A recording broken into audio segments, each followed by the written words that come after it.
This is the Lone Crater YouTube. We hope this video helps. In this video, I will explain how to make melted cheese. To begin, select cheeses known for good melting, such as cheddar, Monterey Jack, or Gruyere. These varieties offer excellent creaminess. Always grate your cheese finely. This increases the surface area, allowing it to melt more quickly and uniformly.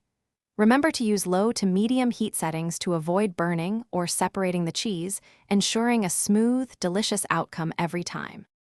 There are several effective ways to melt cheese perfectly. A common method involves a saucepan over low heat, stirring continuously until smooth. For a more controlled approach, a double boiler provides gentle, indirect heat, preventing scorching. Alternatively, you can use a microwave. Heat in short bursts of about 30 seconds, stirring well after each interval, until you achieve your desired creamy consistency. Each method offers great results. To achieve truly perfect melted cheese, a few tricks can help. Adding a small amount of liquid, such as 2 tablespoons of milk, beer, or wine, can create a wonderfully smooth sauce. For extra stability and to prevent clumping, whisk in about 1 teaspoon of cornstarch or flour with your grated cheese before heating.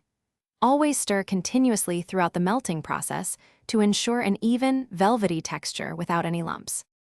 Sometimes, melting cheese can present challenges, but don't worry, there are solutions. If your cheese becomes oily, immediately reduce the heat and stir in a splash of cold liquid, like 1 tablespoon of milk, to re-emulsify it. For lumpy cheese, whisk vigorously over very low heat or add a bit more liquid. To prevent burning, always use low heat and never leave your cheese unattended during the melting process. You've got this.